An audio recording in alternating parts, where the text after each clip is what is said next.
गांव के किनारे एक पुराना मकान था। लोग कहते थे कि वहां कई साल पहले एक पूरा परिवार रहस्यमय तरीके से गायब हो गया था। उसके बाद से वह घर हमेशा खाली पड़ा था।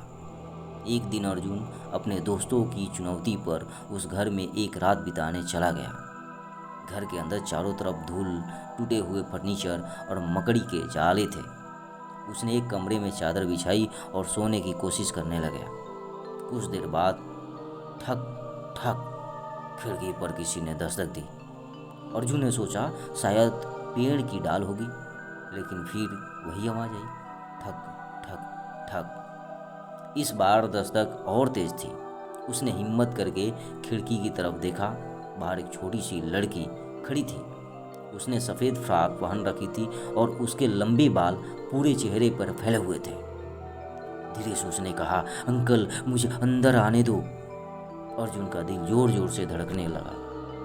उसे याद आया कि गांव वालों ने कहा था, अगर कोई बच्चा इस घर की खिड़की पर दिखे तो उसकी तरफ बिल्कुल मत देखना।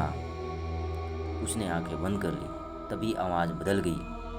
अब वही आवाज़ उसकी माँ की थी, अर्जुन बेटा मेरा दरवाज़ा खोल। फिर उसके पिता की आवाज़ आई, हम बाहर खड़े हैं। अर्जुन जानता था कि उसके माता पिता सैकड़ों किलोमीटर दूर अपने घर पर थे। फिर भी आवाज़ बिल्कुल असली लग रही थी। कुछ पल बाद कमरे के अंदर से ही वही बच्ची हंसने लगी।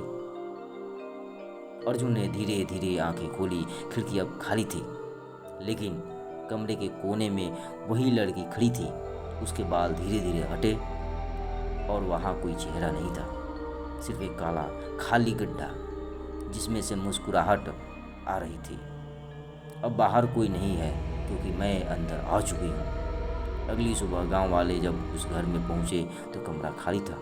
फर्श पर सिर्फ अर्जुन के जूतों के निशान थे, जो कमरे के बीच तक जाते थे, लेकिन वापस लौटने के कोई निशान नहीं थे।